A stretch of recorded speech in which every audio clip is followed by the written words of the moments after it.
சென்னையில் தமிழ்நாடு பாஜக மையக்குழு உறுப்பினர்கள் 18 பேருடன் ஆலோசனை நடத்திய பிரதமர் நரேந்திர மோடி வேட்பாளர் பட்டியல் வெளியாகியிருக்கும் நிலையில் தேர்தல் பணிகளை விரைவுபடுத்துவது குறித்து ஆலோசனை என்று தகவல்.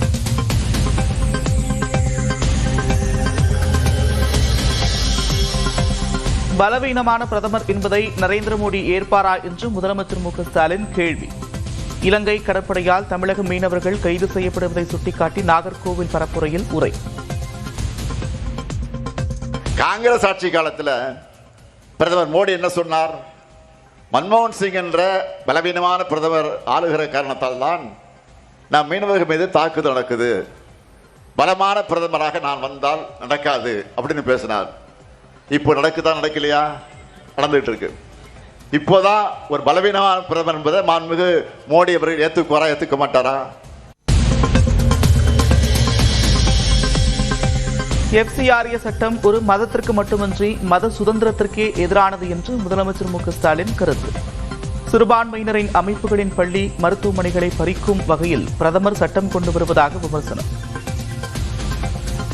சிறிய தாமதம் உள்ளிட்ட பிற காரணங்களை சுட்டிக்காட்டி ஒரு அமைப்போட அங்கீகாரத்தை ரத்து பண்ணி அவங்க கிட்ட இருக்கக்கூடிய நிதியையும் சொத்தையும் பறிச்சிக்க இந்த கொடுங்கோ சட்டம் வழிவகுக்கப்படுகிறது. சொத்துனா மக்களுக்கு சேவையாற்றுகிற மருத்துவமனைகள், பள்ளிக்கூடங்கள், விடுதிகள் இவைதான். FCRA சட்டத்தை பழனிசாமி ஆதரிக்கிறாரா என்று நாகர்கோவில் பரப்புரையில் முதலமைச்சர் மு க ஸ்டாலின் கேள்வி. தனது கட்சி பதவியை காப்பாற்றிக் கொள்ள டெல்லிக்கு எடப்பாடி பழனிசாமி காவடி தூக்குவதாகவும் விமர்சனம். தன்னுடைய சுயநலத்துக்காக, தன்னுடைய பதவியை காப்பாற்றிக் கொள்வதற்காக இப்படி ஒரு நிலைமையில அதிமுகவை கொண்டு வந்து நிறுத்தி இருக்கிறார் பழனிசாமி. இன்னும் ஷார்ப்பா சொல்லணும்னா அதிமுக பொதுச் செயலாளர் என்ற நேம் போர்டை காப்பாற்றிக்க அவர் டெல்லிக்கு காவடி தூக்குகிறார்.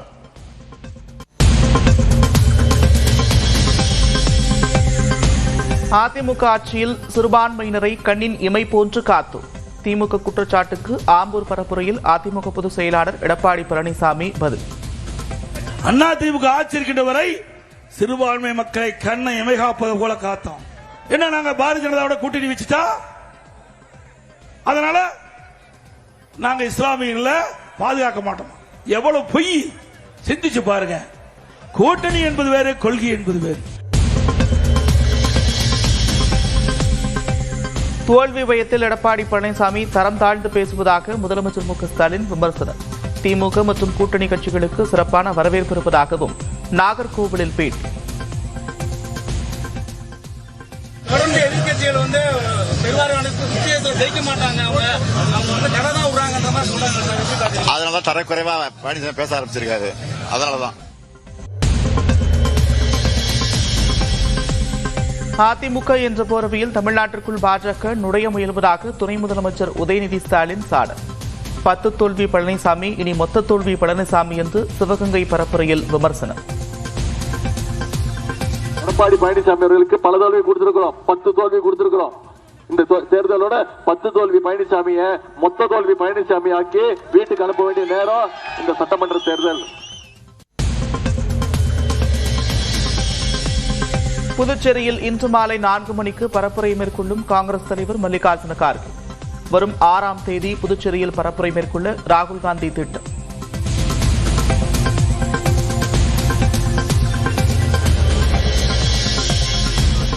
என்ஆர் காங்கிரஸ் பாஜக கூட்டணி சோர்ந்த கூட்டணி என்று புதுச்சேரி தட்டாஞ்சாவடி பரப்புரையில் விஜய் விமர்சனம். குழம்பி போன கூட்டணியாக காங்கிரஸ் திமுக கூட்டணி இருப்பதாகவும் கருத்து. இந்த காங்கிரஸ் திமுக கூட்டணி இருக்கே, பேருக்கு தான் கூட்டணி. திமுகவும் காங்கிரசும் கூட்டணின்னு சொல்லிக்கிட்டே சில தொகுதிகளில் ஒருத்தரை எதிர்த்து நிற்கிறாங்க. தமிழ்நாட்டிலையும் திமுக காங்கிரஸ் குழப்ப அணியா தான் இருக்குது. புதுச்சேரியிலையும் அதே மாதிரி குழம்பி போன அணியா தான் இருக்குது. புதுச்சேரிக்கு மாநில அந்தஸ்து பெற சட்டப்படி 100% முயற்சிப்போம் என்று தாவேக தலைவர் விஜய் வாக்குறுதி. மகப்பேறு நிதியுதவியாக 25,000 ரூபாய் வழங்கப்படும் என்றும் அறிவிப்பு. நமது டிவிக்கு அரசு அமைந்த 6 மாதங்களில் உள்ளாட்சி தேர்தல்கள் நடத்தப்படும். 25,000 ரூபாய் மகப்பேறு உதவித்தொகையாக வழங்கப்படும். அனைத்து அரசு வேலைகளில் உள்ள காலி பணியிடங்களும் நிரப்பப்படும். மரக்காணம் அருகே விஜயின் கார் மீது தாவி ஏறிய தொண்டர்.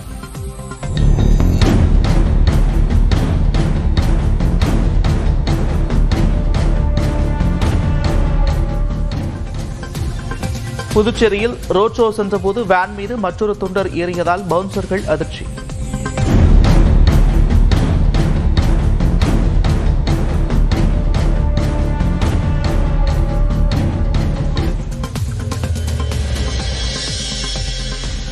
புதுச்சேரி தட்டாஞ்சாவடியில் விஜய்க்காக காத்திருந்தபோது வெயிலால் மயக்கமடைந்த பெண் அவசர ஊர்தி மூலம் மருத்துவமனைக்கு கொண்டு செல்லப்பட்டார்.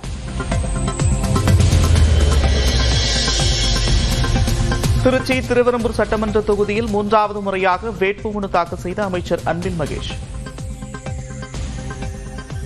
என்னை பொறுத்தவரைக்கும் சட்டமன்ற உறுப்பினர் அமைச்சர் என்பதெல்லாம் கடந்து ஒரு சேவகனாக மக்களுக்கான பல்வேறு நலத்திட்டங்களை செய்வதற்கு காத்துக் கொண்டிருக்கின்றேன்.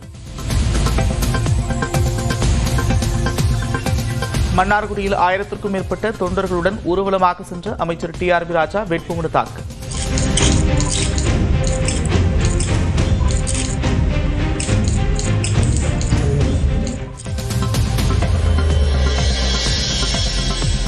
மத்திய மதுரை தொகுதியில் மனைவி குஷ்புவுடன் சென்று வேட்புமனு தாக்கல் செய்தார் இயக்குநர் சுந்தர் சிங்.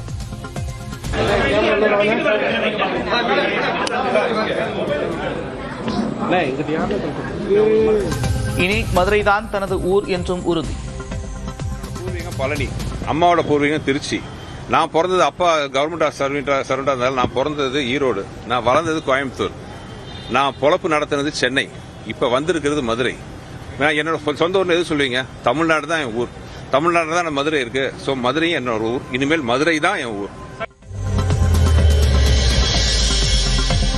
கமல்ஹாசனுடன் நடிக்கும் படத்தின் படப்பிடிப்பு ஆகஸ்டில் தொடங்குவதாக கூறிய ரஜினிகாந்த்.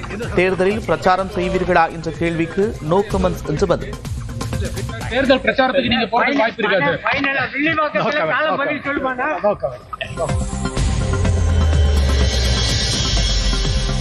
கேரள முதலமைச்சர் பினராயி விஜயனை பிரதமர் நரேந்திர மோடி விமர்சிக்காதது ஏன் என்று ராகுல் காந்தி கேள்வி.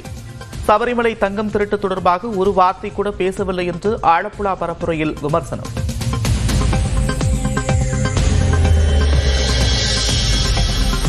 சென்னையில் சவரனுக்கு மேலும் 800 ரூபாய் உறைந்த தங்கத்தின் விலை. 1 கிராம் 13,950 ரூபாய்க்கும் 1 சவரன் 1,11,600 ரூபாய்க்கும் விற்பனை.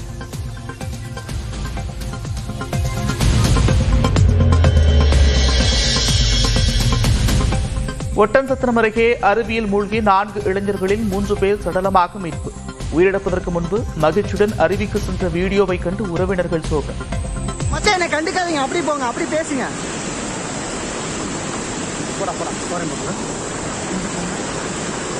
பார்த்து போ, பொறுமையா போ.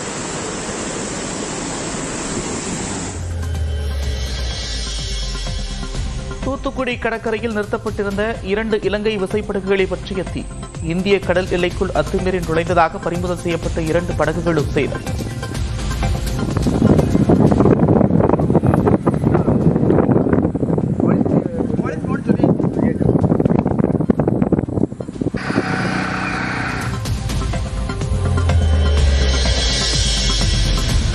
உதகையில் 2 நாட்களாக வெயிலின் தாக்கம் அதிகமாக இருந்த நிலையில் திடீர் மழை. அரை மணி நேரம் பெய்த மழையால் குளிர்ச்சியான சூழல்.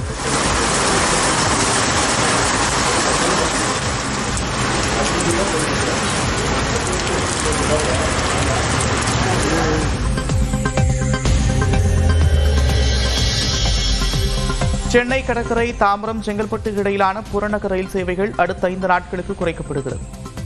எழும்பூர் ரயில் நிலையத்தில் நடைபெற்று வரும் மேம்பாட்டுப் பணிகள் காரணமாக அறிவிப்பு.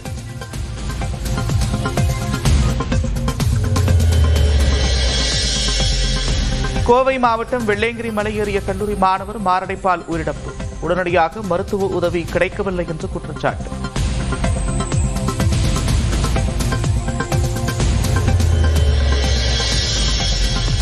சிபிஎஸ்இ பள்ளிகளில் 6ஆம் வகுப்பிலிருந்து மும்மொழிக் கொள்கை அமல். வரும் கல்வியாண்டில் அமலுக்கு வருவதாக அறிவிப்பு.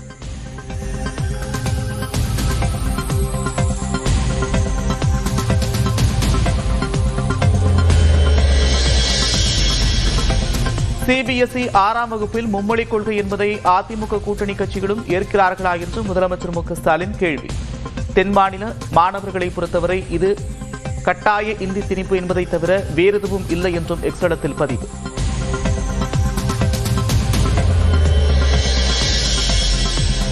கன்னியாகுமரி கடற்கரை சாலையில் நடந்து சென்று வாக்கு சேகரித்த முதலமைச்சர் மு க ஸ்டாலின் குழந்தைகள் முதல் பெரியவர்கள் வரை அனைவருடன் கலந்துரையாடினார்.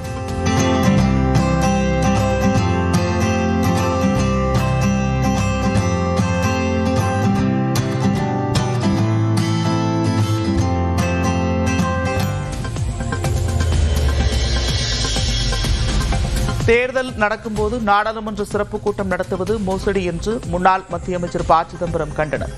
எம்பிக்கள் தேர்தல் பணியில் இருக்கும்போது மகளிர் இடஒதுக்கீடு மசோதாவை நிறைவேற்ற முயற்சி என்று சாடல். இது ஒரு சதி.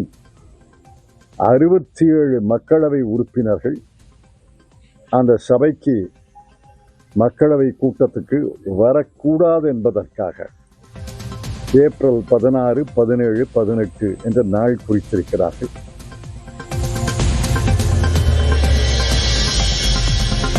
எல்லோரையும் திருப்திப்படுத்த முடியாது என்று காங்கிரஸ் எம்பி கார்த்திக் சிதம்பரம் கருத்து. காங்கிரஸ் வேட்பாளர் பட்டியலில் வாய்ப்பு கிடைக்காததால் பலர் அதிருப்தி என்று கூறப்படும் நிலையில் ஆடியோ வெளியீடு. தெரியும், சிலருக்கு திருப்தி இருக்கும், சிலருக்கு வருத்தம் இருக்கும். எப்படி இருந்தாலும் ஒரு 28 சீட் தான் நிற்கிறோம். அதில் எல்லாரையும் திருப்திப்படுத்த முடியாது. ஓரளவுக்கு நம்மளால் முடிஞ்சு பரிந்துரையெல்லாம் செஞ்சுருக்கோம். நம்ம எதிர்பார்த்த ரிசல்ட்டை நம்ம கொண்டு வந்து சேர்த்துடலாம். கவலைப்படாமல் இருங்க, கான்ஃபிடண்ட்டாக ஒர்க் பண்ணுங்க. பாஜகவில் தனக்கு சீட் தரவில்லை என்பதை விட தாம் போட்டியிட விரும்பவில்லை என்பதே சரி என்று அண்ணாமலை விளக்கம். தன்னுடைய விருப்பத்தை மதித்து பரப்புரை செய்ய பாஜக தலைமை வாய்ப்பளித்திருப்பதாக பேட்டி. அதில் கட்சிக்கு ரொம்ப நாளைக்கு முன்னாடி எழுத்துப்பூர்வமாக இந்த தேர்தல் நான் போட்டியிட விரும்பவில்லை என்று கொடுத்திருந்தேன். அதில் கட்சி என்னுடைய கருத்துக்கு மதிப்பளித்து என்னை பிரச்சாரத்துக்கு பயன்படுத்தி இருப்பது எனக்கு மகிழ்ச்சி தான். ஒரு ஊர் நானும் சென்று கொண்டிருக்கின்றேன். கட்சியினுடைய வேட்பாளர்களை வெற்றி பெற செய்வது என்னுடைய கடமையா நான் பார்க்கிறேன். சட்டமன்ற தேர்தலில் ஏன் போட்டியிடவில்லை என்று நியூஸ் 18 தமிழ்நாட்டுக்கு விளக்கம் தந்த குஷ்பு. விஜய் புதிதாக வந்தவர் என்றும் அதிமுக திமுக கூட்டணி இடையேதான் போட்டி என்றும் பேட்டி. புதுசா வந்திருக்காரு இல்லைங்க, நீங்க அவருடைய பாப்புலாரிட்டி வச்சுதான் அவர் ஒரு ட்ரையாங்கிள் மாதிரி பாக்குறீங்க. ஆனா களத்துல பாத்தீங்கன்னா மேக்சிமம் உங்களுக்கு அதிமுக திமுக தானே இருக்கு. ஸோ இந்த மாதிரி பார்க்கும்போது அந்த தேசிய ஜனநாயக கூட்டணி திமுக அந்த போட்டி தான் நான் பாக்குறேன்.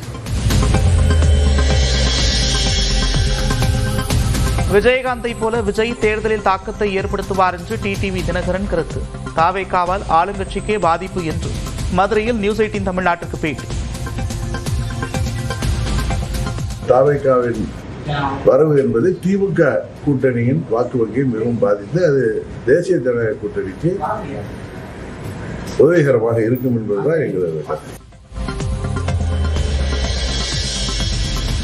வேட்பாளர்கள் சமர்ப்பிக்க வேண்டிய நோட்யூ சான்றிதழை பெறுவதில் நடைமுறை சிக்கல் என்று அதிமுக புகார். தொண்டாமுத்தூரில் தேர்தல் விதிமுறைகள் உள்ளதாகவும் தலைமை தேர்தல் அதிகாரியிடம் எம்பி இன்பதுரை மனு.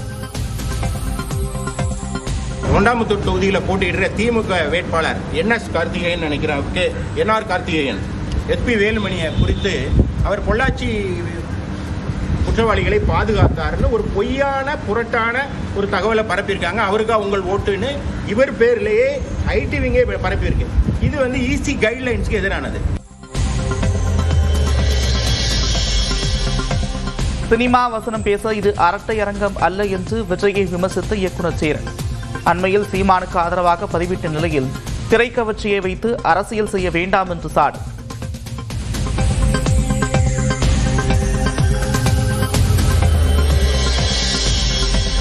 கடைசி காலத்தில் கருணாநிதி சிறைப்படுத்தப்பட்டிருந்தார் என்ற அரசியல் கூற்று உண்மைக்கு மாறானது என்று கவிஞர் வைரமுத்து எக்ஸ்தலத்தில் பதிவு.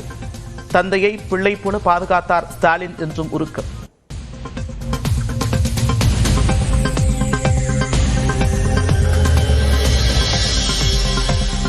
திருச்சுழி தொகுதியில் போட்டியிட விருப்பம் தெரிவிக்கவில்லை என்று அதிமுக வேட்பாளர் ராஜதர்மன் பேச்சு. சாத்தூர் தொகுதியில் நயினா நாகேந்திரனுக்கு கொடுத்துவிட்டதால் தன்னை எடப்பாடி பழனிசாமி திருச்சுழியில் போட்டியிட வைத்ததாகவும் பேச்சு.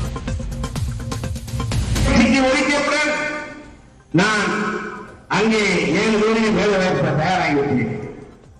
நான் சத்தியமாக சொல்கிறேன், மதுரை பாண்டிசாமி சத்தியமாக நான் திருச்சி தொகுதியிலே போட்டியிடுவதற்கு நான் வேட்புமனு தாக்கல் செய்யவில்லை, கேட்கவும் இல்லை என்பதை நான் உங்களுக்கு சொல்லிக்கொள்ள ஆசைப்படுகிறேன். இது பொது சேனலாக பார்த்து இருக்க முடியவில்லை, யார் துறையிலும் கிடையாது என்பதை முதலிலே உங்களுக்கு சொல்லிக்கொள்ள ஆசைப்படுகிறேன்.